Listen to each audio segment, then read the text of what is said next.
Alors, il s'agit uniquement de faire un petit complément puisque nous avons déjà décrit la partie employeur, régime général et les possibilités de modulation ou report de vos paiements de l'échéance du 15 mars jusqu'au 15 juin. Juste préciser, donc pour les travailleurs indépendants, en prélèvement, l'échéance du 20 mars ne sera pas prélevée. En fait, elle sera positionnée à 0 par les services de l'URSSAF. Donc vous ne serez pas prélevé de l'échéance du 20 mars et elle sera lissée sur les 9 échéances restantes de manière automatique par nous-mêmes. Une communication individuelle va vous être envoyée, enfin à vous et à l'ensemble des travailleurs indépendants de La Réunion et de la France.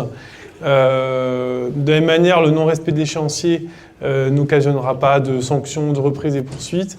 Les échéances peuvent être renégociées.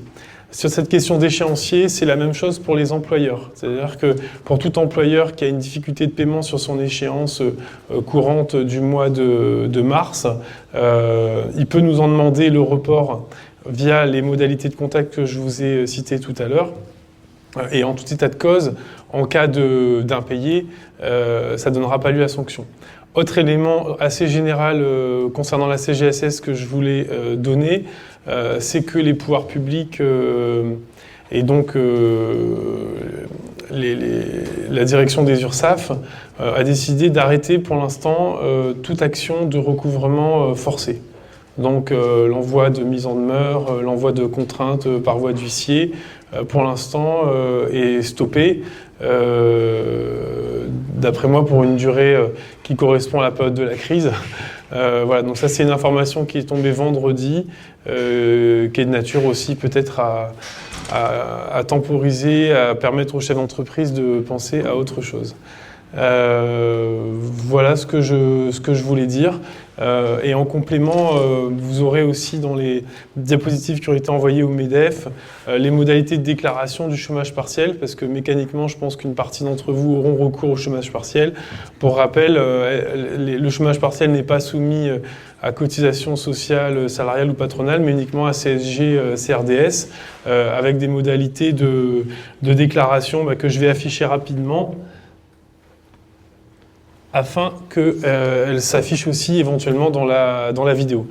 Voilà pour ce qui concerne la CGSS.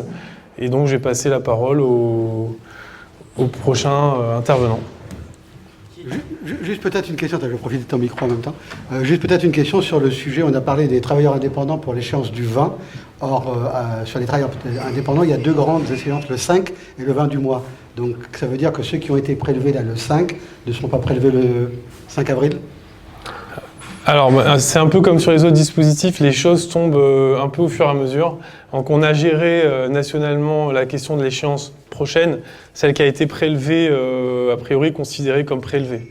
Donc, après, qu'est-ce qu'il adviendra des prochaines échéances? Il est tout à fait possible qu'il y ait des décisions similaires qui tombent pour le 5 avril ou le 20 avril. Mais les infos, là, elles vont tomber au fur et à mesure. Pour vous rassurer aussi, en fait, côté employeur comme côté TI, le mécanisme qui est mis en place, c'est vraiment, vous recevez tous des mails individuels.